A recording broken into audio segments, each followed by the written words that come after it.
हे सारी पृथ्वी के लोगों, यहोवा का जय जयकार करो और आनंद से उसकी आराधना करो।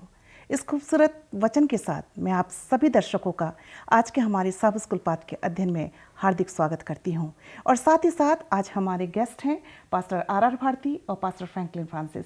मैं आपका भी स्वागत करती हूं आज के हमारे सब स्कूल पाठ के अध्ययन में, और खुदा बाप का धन्यवाद करती हूं कि उसने हमें स्वस्थ रखा और ये समय दिया है कि हम सब मिलकर सब स्कूल पाठ का अध्ययन एक साथ कर सकते हैं। आइए, इससे पहले कि आज के हम सब स्कूल पाठ के अध्ययन में आगे बढ़ें, हम अपनी आंखों को बंद करेंगे और खुदावन बाप से दुआ करेंगे और दुआ में हमारी अगुवाई करेंगे पास्टर आर भारती। आइए दुआ करें। ज़मीन और आसमान के बनाने वाले परवरदिगार, हम तेरे पास आते हैं कि परमेश्वर जब हम तेरे वचन को पढ़ते हैं और परमेश्वर उसको समझने की कोशिश करते हैं, तेरी महिमा और प्रशंसा करते हैं, परमेश्वर तुझसे प्रार्थना करते हैं कि परमेश्वर हमारी आराधना करना, उपासना करना परमेश्वर तुझे कबूल हो और हमारे तमाम दर्शकों के साथ हो जब वो अपने अपने घरों में बैठकर तेरे नाम की उपासना करते हैं। परमेश्वर उनको आशीष दे और हमें अपनी महिमा के लिए इस्तेमाल कर। मसीह यीशु के नाम में मांगते हैं, आमीन। जैसा कि हम सब जानते हैं कि हम 2020 के इस चौथे त्रिमास में हैं और इस पूरे त्रिमास में हम शिक्षा के ऊपर चर्चा कर रहे हैं। आज हमारा 7वां सप्ताह है और आज जिस विषय पर हम चर्चा करेंगे उसका शीर्षक है शिक्षा में उपासना। याद वचन के लिए आप मेरे साथ अपनी बाइबल खोल सकते हैं। पहला इतिहास उसका 16वां अध्याय और उसका 29वां पद, जहां इस प्रकार से लिखा है, यहोवा के नाम की महिमा ऐसी मानो जो उसके नाम के योग्य हैं। भेंट लेकर उसके सम्मुख आओ, पवित्रता से शोभायमान होकर यहोवा को दंडवत करो। परमेश्वर अपने पढ़े वचन पर आशीष दे। जैसा कि मैंने पहले बताया कि आज हमारा 7वां पाठ है और आज हम शिक्षा में उपासना इस विषय पे चर्चा करेंगे। प्रियो, प्रभु की उपासना करना हमारे जीवन का एक अहम हिस्सा होना चाहिए। प्रभु परमेश्वर ही है जिसकी हम उपासना और आराधना कर सकते हैं और प्रभु परमेश्वर ही आराधना और उपासना के योग्य हैं, क्योंकि उसने हमें बनाया, हम उससे प्यार करते हैं, हम उसी के हैं, हम उसकी प्रजा और उसकी चराई की भेड़ें हैं। पाप जब इस दुनिया में नहीं था, परमेश्वर की उपासना करना बहुत ही सरल था, क्योंकि हम परमेश्वर को आमने सामने देखा करते थे। लेकिन जब पाप आया तो एक गड़बड़ी हो गई। मनुष्य अपने तरीके से उपासना करना चालू कर दिया, मनुष्य अपने तरीके से उपासना करना आरंभ कर दिया और शायद हम भी कभी कभी गलत तरीके से उपासना करना आरंभ कर देते हैं या उपासना करते हैं। उपासना मसीही शिक्षा के अनुभव का एक महत्वपूर्ण हिस्सा है, इसलिए हमें मसीही शिक्षा, सच्ची उपासना के बारे में सीखना बहुत ज़रूरी है और सीखना भी चाहिए। और यही इस सप्ताह के पाठ का विषय है। आइए हम रविवार के पाठ में चलते हैं, जिसका शीर्षक है हम सब किसी न किसी की उपासना करते हैं। हम सब किसी न किसी की उपासना करते हैं और इस समय हम पास्टर फ्रैंकलिन से जानना चाहेंगे। अपने विचार को आज हमारे दर्शकों के साथ आप साझा करिए। हमें किसकी उपासना करना चाहिए? बहुत ही अच्छा प्रश्न आपने किया मिसेस एलिस कि हमें किसकी उपासना करना चाहिए। इससे पहले कि मैं आपके प्रश्न का जवाब दूं, मैं चाहता हूं कि हम अपनी बाइबलें खोलें और हम अपनी बाइबलों में जाएंगे दानियल उसका 3रा अध्याय। दानियल उसका 3रा अध्याय जो है वो हम इससे सब बहुत ही अच्छे से वाकिफ़ है। यहाँ पर नबूकदनेस्सर की जो है वो कहानी है कि कैसे जो है नबूकदनेस्सर की जो है वो मूर्ति बनाई जाती है और सबों को जो है उसको दंडवत करने के लिए जो है वो कहा जाता है। और हम देखते हैं कि 3 ऐसे यहूदी नौजवान हैं, शद्रक, मेशक और अबेदनगो। परमेश्वर की दूसरी आज्ञा का वर्णन जिसको कि हम निर्गमन उसके 20वें अध्याय में 4 से 6 पद में जो है वो पाते हैं, जहाँ पर इस प्रकार से लिखता है कि तो अपने लिए कोई मूर्ति खोद कर ना बनाना और ना ही तो उसकी उपासना करना। और इस बात को ध्यान में रखते हुए शद्रक, मेशक और अबेदनगो जो है वो राजा नबूकदनेस्सर की मूर्ति के सामने उपासना करना या दंडवत करने से जो है वो मना कर देते हैं। और हम यहाँ पर देखते हैं कि जो हम सच्ची उपासना की जो बात कर रहे हैं, हम किसी न किसी की जो है वो उपासना जो है वो करते हैं। और हम यहाँ पर देखते हैं कि परमेश्वर ने हमें इसलिए तो बनाया, इसलिए तो उसने हमें सिरजा है कि हम क्या करें, उसकी जो है वो उपासना करें। और पाप आने से पहले हम यहाँ पर देखते हैं कि सब कुछ बहुत ही अच्छा था, और पाप के बाद जो है हमारी उपासना, हमारी आराधना क्या हो गई, एक तरीके से जो है वो दूषित हो गई। पर हम देखते हैं कि उसके बावजूद भी जो है परमेश्वर ने क्या किया, मुझे और आपको ये बताया है कि कैसे मैं और आप जो है सिर्फ और सिर्फ एक सच्चे परमेश्वर की जो है वो उपासना कर सकते हैं। आज के समय में हम यहाँ पर देखते हैं, अगर हम बाइबल के समय में जाएं तो हम यहाँ पर देखते हैं कि लोग फिरौन राजा की जो है वो उपासना किया करते थे। अगर आप थोड़ा सा और आगे को जाएं तो हम देखते हैं कि लोग जो है मछली है, देवी देवता हैं, सूर्य है, चंद्रमा है, तारे हैं, मेंढक है। उसके बाद हम देखते हैं कि लोगों ने पैसों की उपासना करना शुरू किया, कोई एक ऐसी महान शक्ति की उपासना, किसी ऐसे लिंग की, नेताओं की, अभिनेताओं की जो है वो उपासना शुरू करना जो है वो उन्होंने आरंभ कर दिया।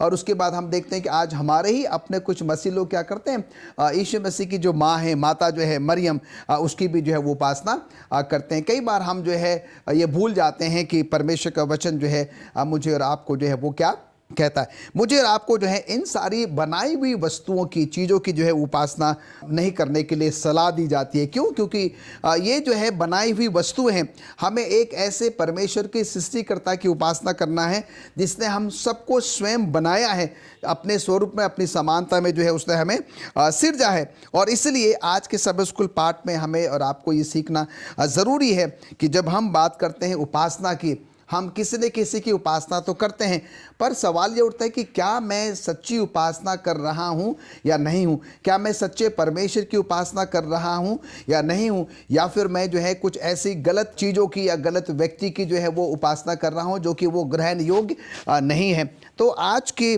सब स्कूल पाठ के माध्यम से मिसेस एलिस, मैं दर्शकों को जो है ये बताना चाहता हूँ, और ये हम सबों के लिए, क्या ये हम और आप सिर्फ और सिर्फ क्या करें, सच्चे खुदा की उपासना करें, सच्चे खुदा की आराधना करें, क्योंकि वही आराधना स्तुति के जो है वो योग्य है, और उसके छोड़ जो है दुनिया में कोई और ऐसा योग्य परमेश्वर जो है वो नहीं है जिसकी कि हम क्या करें, आराधना करें।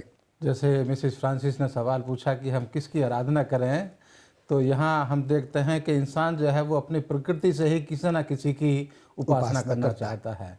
लेकिन सच्ची उपासना कौन सी है? जैसे आपने उदाहरण दे करके बताया कि दुनिया के तमाम लोग जो है ना किसी किसी चीज़ की उपासना करते हैं, लेकिन मसीह धर्म जो है हमें ये सिखाता है कि हमें किसी भी मूर्त या सूरत की उपासना नहीं करनी है। जो परमेश्वर ने 10 हुक्म अपने धर्म ग्रंथ में दिए हैं, उसका दूसरा नियम यही बताता है कि हमें, चाहे वो ज़मीन पर है, चाहे समुद्र के अंदर है, चाहे आसमान में है, उन चीज़ों की हमें आराधना नहीं करनी है। हमें आराधना उसी की करनी है जो इस दुनिया का, इन तमाम चीज़ों का सृष्टि करता है, बनाने वाला है। थैंक यू पास्टर फ्रांसिस, आपके अच्छे विचारों के लिए। और प्रियो, मैं आपको बताना चाहती हूँ कि हमें उपासना सच्चे मसीह की करना चाहिए, क्योंकि उसकी करुणा हमारे ऊपर प्रबल हुई है।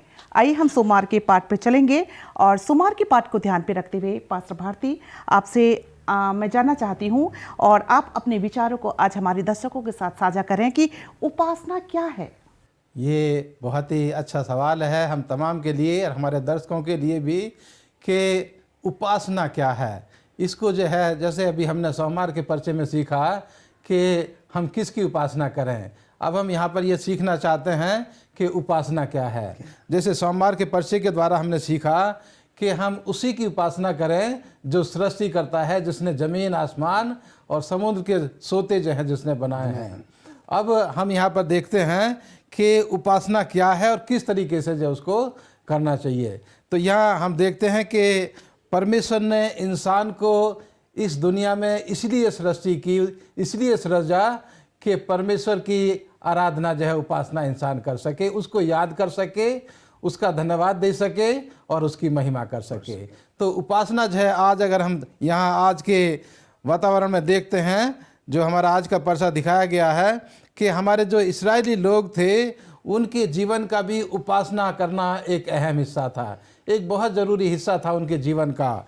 और वो किस तरह से उपासना करते थे? गीतों के द्वारा, भजनों के द्वारा, और वो अपने परिवार के साथ, अपने समाज के साथ बैठ करके, पब्लिक में भी और अपने परिवार में भी बैठ करके परमेश्वर की आराधना गीतों के द्वारा उसके वचन को पढ़ना, उसके कामों को अपने बच्चों को बताना, ये जो थी उनकी उपासना का एक तरीका था। और यही उपासना है कि हम जब अब सच्चे परमेश्वर की हम उसके कामों को याद करते हैं, उसके नाम की महिमा करते हैं, उसके नाम के भजन गाते हैं, अपने इंस्ट्रूमेंट के साथ, अपने तमाम गाजे बाजों के साथ जब हम उसकी नाम की महिमा करते हैं तो उसको हम आराधना या उपासना कहते हैं।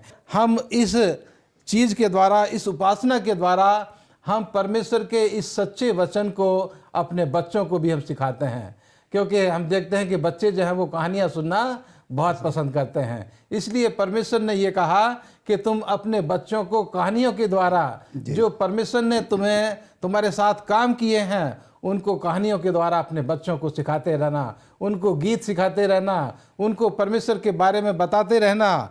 और ये काम जो है परमेश्वर ने आज हर एक मसीह व्यक्ति के लिए दिया है कि जब हम उसकी आराधना, उसकी महिमा करते रहते हैं तो हम उसकी नज़दीकी महसूस करते हैं। लेकिन अगर हम आराधना करना बंद कर दें तो हमारा परमेश्वर से लगाव जो है वो दूर होता चला जाता है, उससे हमारी दूरी जो है वो बढ़ती जाती है। इसलिए परमेश्वर ने उपासना को हमारे लिए रखा है कि हम परमेश्वर की उपासना करते रहें, उसकी उपस्थिति को महसूस करते रहें और उसके वचन को अपने बच्चों को उठते बैठते सोते फिरते जो है वो सिखाते रहें, अपने परिवार में भी और अपने समाज के लोगों के साथ भी बैठ कर के जो है हम परमेश्वर के नाम की आराधना, उसकी महिमा, उसकी प्रशंसा करते रहें। और परमेश्वर यही चाहता है कि हम अपने बच्चों को यीशु पर विश्वास रखना और उसकी आज्ञाओं को सिखाना कभी बंद ना करें, कभी जो है हम उससे पीछे ना हटें। और ये परिवार के मुखिया का काम जो है वो दिया गया है कि परमेश्वर की उन अच्छी बातों को, अच्छी उन मीठी यादों को हम अपने परिवार के साथ, अपने बच्चों के साथ हम बांटते रहें। और यही उपासना का एक रूप है। पास्टर भारती, बहुत ही अच्छी बात आपने हमारे साथ साझा करी है। और हम यहाँ पर देखते हैं कि हमें ये सलाह दी जाती है कि हम क्या करें, बचपन से ही बच्चों को वो शिक्षा, वो तालीम दे कि कैसे हमने परमेश्वर की उपासना और आराधना हमने करनी चाहिए। बहुत ही अच्छे विचार थे पास्टर भारती, और जो आपने सोमवार के पाठ और उनके बच्चों को बता, इस विषय पे अपने विचारों को आज हमारे दर्शकों के साथ साझा किया। और सचमुच प्रिय दर्शकों, मैं आपको बताना चाहती हूँ कि हम अपने बच्चों को प्रभु यीशु मसीह पर भरोसा करना सिखाएं और उसकी आज्ञाओं को मानना सिखाएं।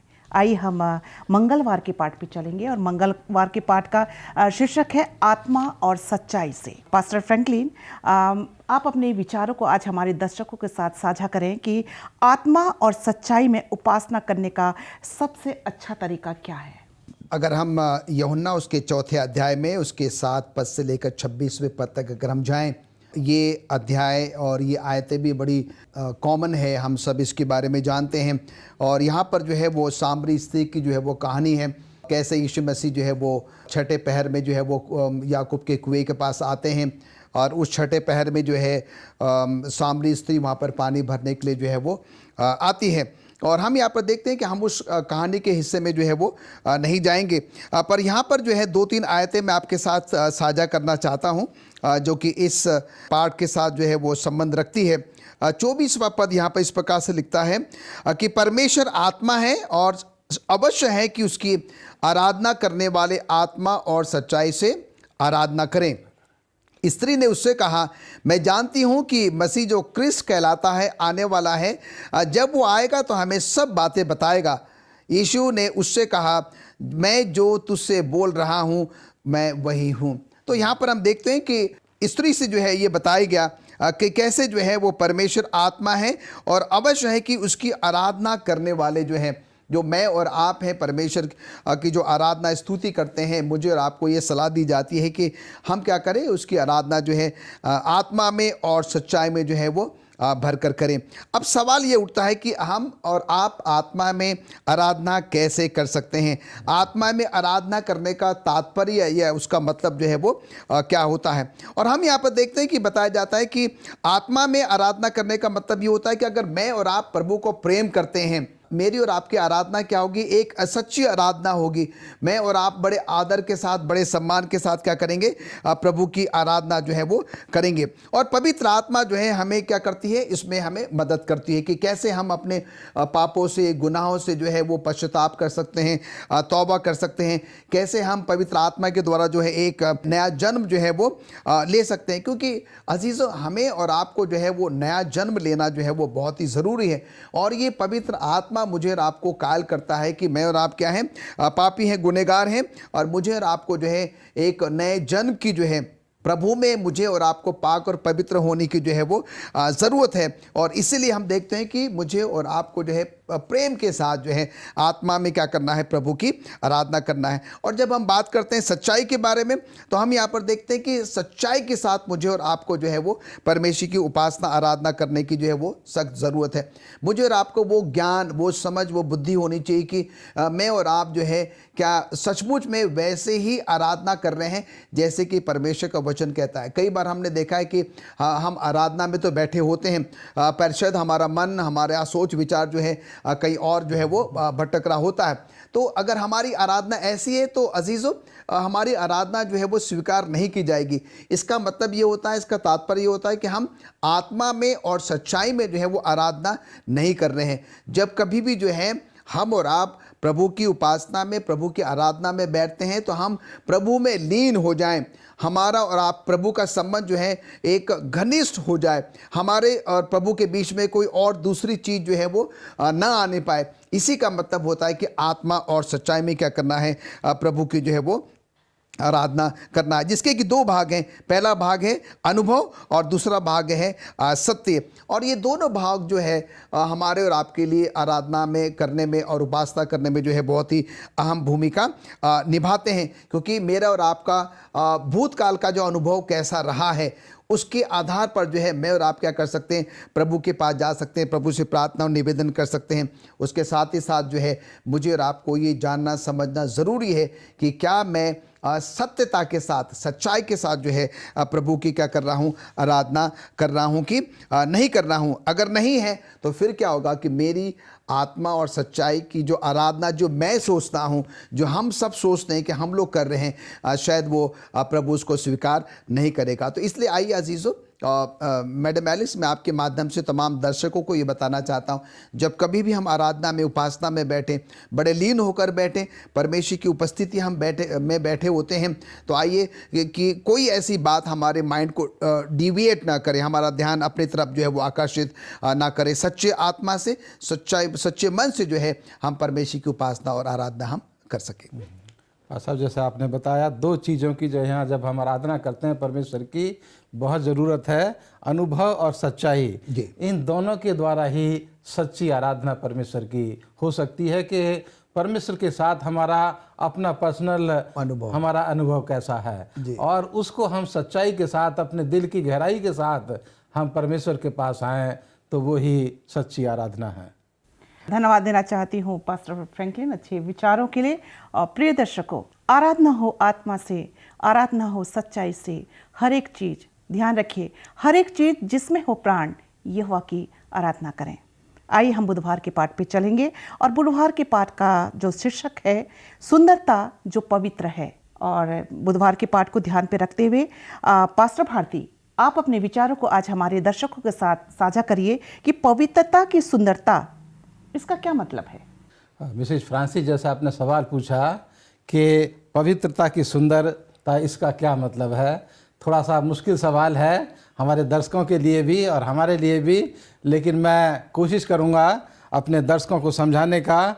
और मैं शुरू करना चाहता हूं पास्टर फ्रैंकलिन से, जो उन्होंने जो है वो अपना मंगलवार का जो लेसन था उसमें बताया सच्चाई और आत्मा से, और उसी के साथ साथ हम पवित्रता से जो है परमेश्वर की आराधना करें।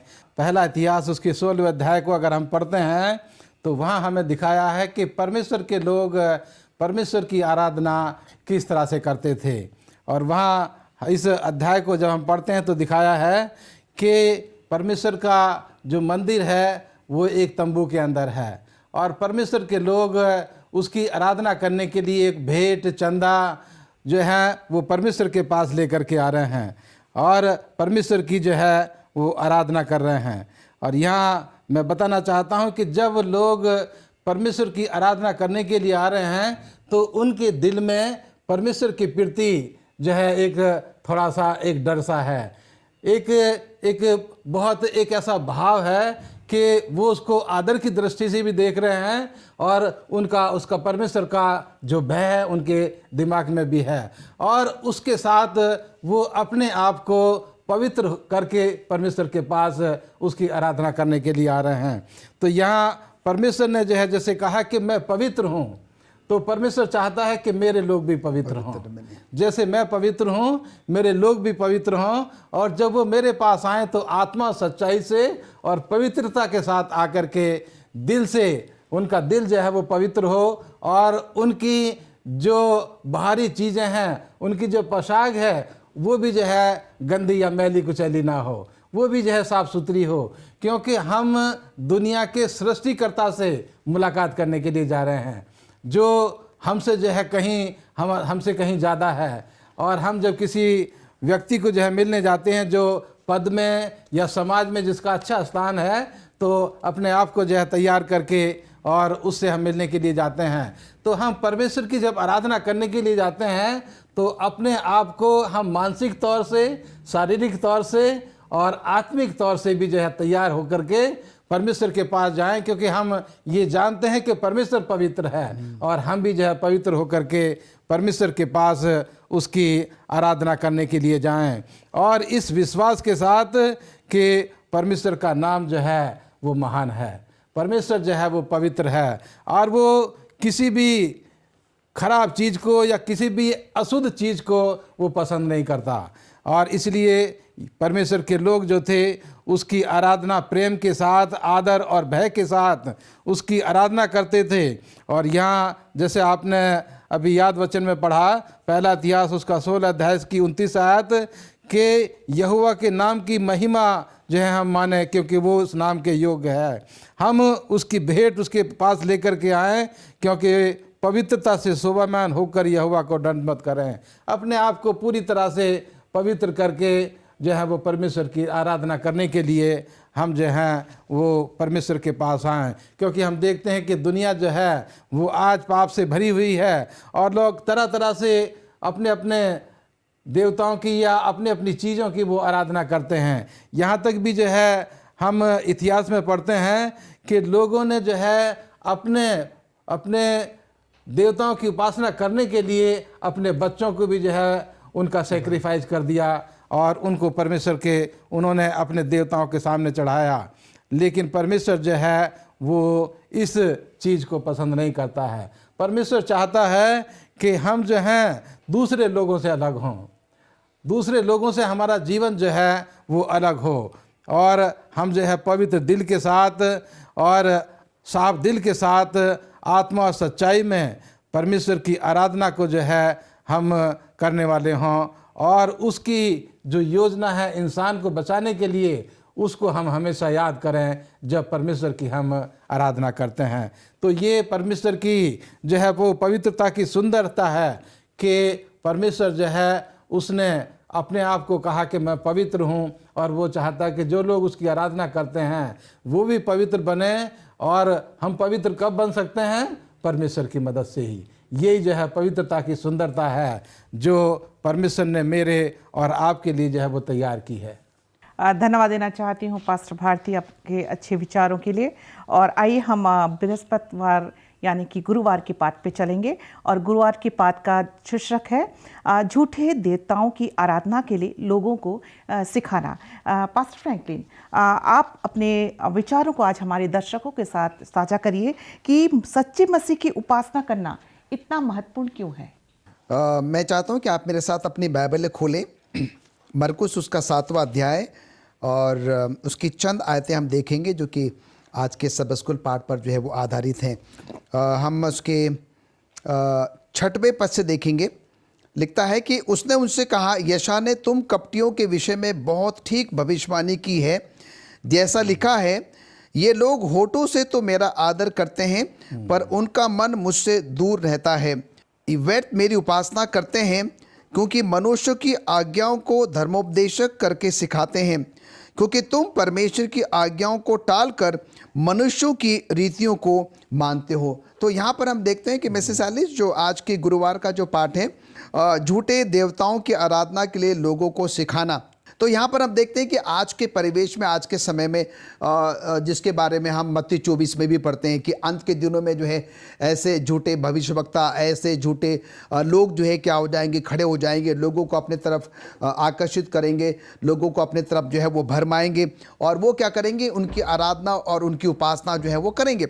और हमारा परमेश्वर जो है ये बिल्कुल भी उसको अच्छा नहीं लगता, उसको बिल्कुल भी पसंद नहीं आता कि जिसने हमें और आपको अपने स्वरूप में, अपनी समानता में जो है वो बनाया है, कि हम उसकी उपासनाओं को छोड़कर क्या करें, किसी झूठे देवी देवताओं की तरफ मुड़ जाएं, उनकी उपासना और उनकी जो है वो आराधना करें। और अगर हम बाइबल के समय में, पुराने समय में जाएं, तो हम यहाँ पर देखते हैं कि कुछ ऐसे लोग थे जो कि अपने आप को बड़ा धार्मिक मानते थे। वो क्या करते थे कि अपने देवी देवताओं को खुश करने के लिए अपने ही बच्चों का बलिदान करते थे, अपने ही बच्चों की जो है वो बलि चढ़ाते थे। और हम वो ऐसा सोचते थे कि ऐसा करने से क्या होगा कि वे देवी देवता जो है वो खुश होंगे, प्रसन्न होंगे, और वो क्या करेंगे, जो वो चाहते हैं वो उनके लिए वो पूरा करेंगे, और उस प्रकार से वो उनकी सेवा टहल किया करते थे। और हम देखते हैं कि परमेश्वर इस बात से बहुत ही दुखी था, और इसलिए परमेश्वर जो है अपने लोगों को, जो लोग झूठे देवताओं की उपासना करते हैं, उनको सतर्क, सावधान और सचेत करना चाहता है। क्यों? क्योंकि वो जानता है कि ये जो कर रहे हैं वो बिल्कुल भी क्या है, वो गलत है।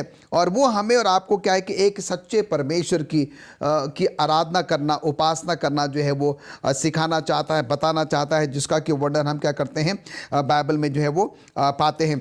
आज के परिवेश में हम अपने ही बहुत सारे ऐसे स्कूल्स देखते हैं जहाँ पर कि जो है कई बार बच्चों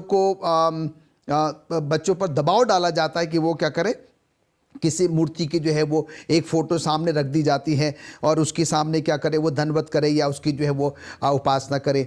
कई हमारे बच्चों के स्कूल की जो किताबें हैं उसमें कुछ इस प्रकार की जो है वो तस्वीरें डाल दी जाती हैं, जिसके कारण क्या होता है कि हमारे बच्चे जो है वो कई बार उसको पढ़ने में के लिए और उसकी उपासना या आराधना करने के लिए जो है वो मजबूर हो जाते हैं। और ऐसे समय में हम यहाँ पर देखते हैं कि हम सबों को ये सलाह दी जाती है, जहाँ पर भी हमारे अपने स्कूल से, जहाँ पर कि हमारे बच्चे पढ़ने के लिए वहाँ पर जाते हैं, जो हम एज ए शिक्षक के तौर पर भी अगर हम काम कर रहे हैं, जहाँ पर भी आपको और हमें इस प्रकार का ऐसी बातें दिखाई देती है जहाँ पर कि वो हमारे बच्चों को या हमारे अपने भाई बहनों को क्या करती है, परमेश्वर से दूर करती है।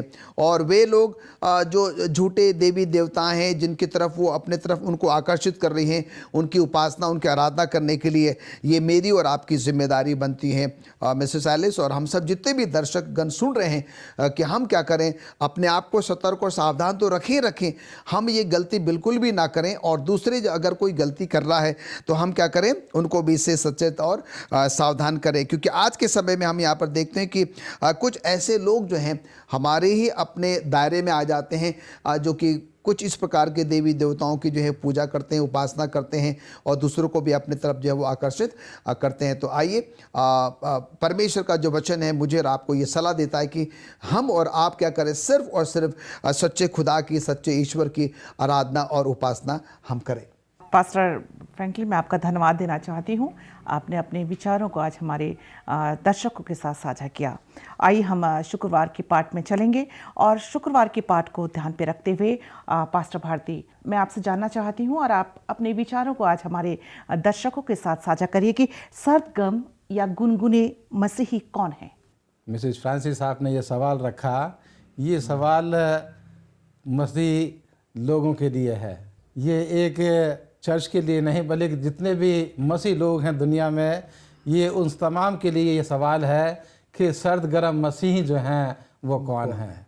आज हम जैसे अपने आप को कहते हैं कि हम जो हैं मसीह हैं, लेकिन हमें अपने जीवन को देखना है कि हम कहीं सर्द गर्म तो नहीं, या हम कहीं जो है वो लूकवार्म क्रिश्चियंस तो नहीं हैं। ये हमें अपने जीवन में हमें झांकने की ज़रूरत है, क्योंकि मानव रूप से अगर हम देखते हैं दुनियावी तौर से, तो दुनिया के तमाम लोग जो हैं वो गुनाहगार और पापी हैं। और हमारे जीवन में गुनाह और बुराई जो है वो हमारे जीवन में, हमारे दिल में जो है वो कूट कूट करके भरी हुई है। और इसको हमें देखना है कि क्या हम केवल नाम मात्र के लिए मसीह हैं, कि हमारा नाम जो है वो पीटर हो सकता है, लेकिन क्या हम पीटर जैसे काम कर रहे हैं? क्या हमारा जीवन जो है वो पीटर के चरित्र को वो दिखा रहा है? यहाँ मैं जो बताना चाहता हूँ अपने तमाम दर्शकों को, अपने तमाम मसीह लोगों को, कि हम ऐसे लोगों से जो है दूर रहें जो होठों से अपने नाम को, केवल मसीह के नाम को लेते हैं, लेकिन उनके दिल में मसीह के लिए कोई आदर और सम्मान नहीं। तो ये जैसे हम आज आराधना के बारे में सीख रहे हैं, तो जो लोग होठों से केवल परमेश्वर का नाम लेते हैं लेकिन दिलों में उनके कोई जगह नहीं, तो इसको हम कह सकते हैं कि वो झूठी आराधना है। वो सच्ची आराधना नहीं, वो झूठी आराधना है। और इसलिए मैं बताना चाहता हूँ कि जब हम केवल होठों से परमेश्वर के नाम को लेते हैं लेकिन दिलों में कोई जगह नहीं, तो हम ऐसा करके शैतान के जो दूत हैं उनको हम मौका देते हैं। हम जब ऐसा करते हैं कि होठों से केवल नाम लेते हैं मसीह का, तो हम दुनिया के लोगों को भी जो है मौका देते हैं कि वो सच्चे मसीह के बारे में जो हैं वो सोचने के लिए मजबूर हो जाते हैं कि देखो ये लोग हैं जो अपने आप को मसीह कहलाते हैं, ये होठों से जो केवल मसीह का नाम ले रहे हैं लेकिन इनके जीवन के काम जो है वो मसीह धर्म से कहीं बहुत दूर दूर तक जो है इनका रिश्ता नहीं है। हम जो है ऐसे जीवन से जो है अपने आप को दूर रखने की कोशिश करें। हम जो है ऐसे जीवन से कैसे दूर रह सकते हैं? केवल परमेश्वर की मदद से। जब खुदावंद यीशु मसीह हमारी मदद करेगा तभी हम ऐसे जीवन से बाहर निकल सकते हैं। नहीं तो परमेश्वर जो कहता है जैसे फक्की फरीसियों के लिए कि तुम बाहर से जो है तुम्हारा जीवन देखने में बहुत अच्छा है और तुम्हारा जीवन जो है उन चूना पुती हुई कब्रों के समान है जो बाहर से जो है बहुत साफ सुथरी हैं, लेकिन अंदर जो अगर खोद करके देखा जाए तो उसमें हड्डियां ही हड्डियां जो है वो भरी हुई हैं। तो हमें जो है बहुत खबरदारी के साथ हमें अपने जीवन में झांकना है और सच्चे मसीह की मदद से, अपने परमेश्वर की मदद से अपने जीवन से उन तमाम बुराइयों को हमें जो है निकालना है। और इस काम में केवल मसीह जो है वो हमारी मदद कर सकता है और उसी की मदद से हम सच्चे मसीह जो है वो बन सकते हैं और उसकी शिक्षा को अपने जीवन के द्वारा लोगों को जो है हम तभी दे सकते हैं जब हमें एक सच्चे मसीह हों। क्योंकि अगर हम सच्चे मसीह नहीं हैं तो हम लोगों के लिए ठोकर का कारण भी बनते हैं। इसलिए हम ऐसे जीवन से अपने आप को बचाने की कोशिश करें और परमेश्वर की मदद से एक सच्चा मसीह जीवन इस दुनिया में जीने की कोशिश करें और लोगों के लिए हमारा जीवन जो है वो आशीष का जीवन बन सके। धन्यवाद देना चाहती हूँ पास्टर भारती अपने विचारों को आज हमारे दर्शकों के साथ साझा करने के लिए। और प्रिय दर्शकों, आज हमने सीखा कि झूठी उपासना का कारण दिल की समस्या है। आइए जब हम परमेश्वर की उपासना करते हैं तो अपने दिलों को साफ, पाक और पवित्र रखें ताकि हमारी जो उपासना है परमेश्वर के सामने ग्रहण योग्य हो।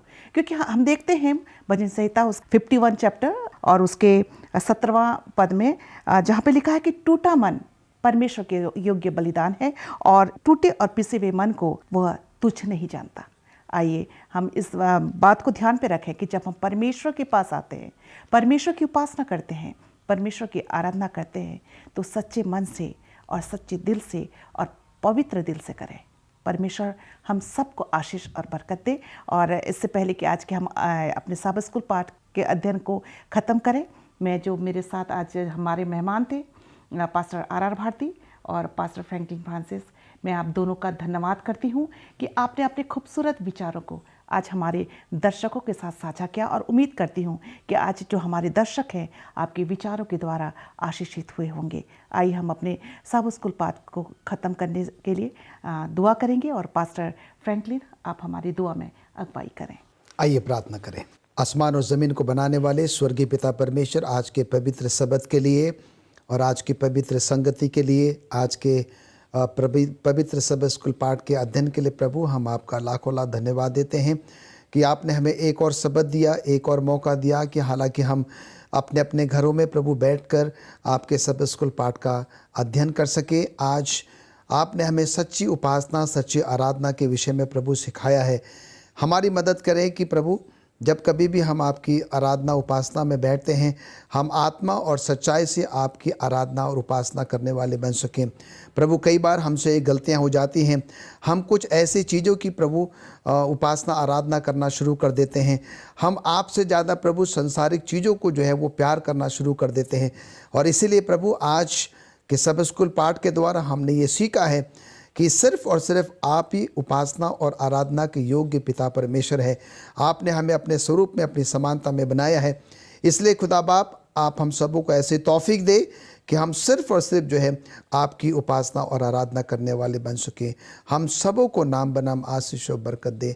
हम सबके पाप और गुनाहों को प्रभु आप माफ़ करें। प्रभु यीशु मसीह के नाम से मांगते हैं, आमीन। आमीन।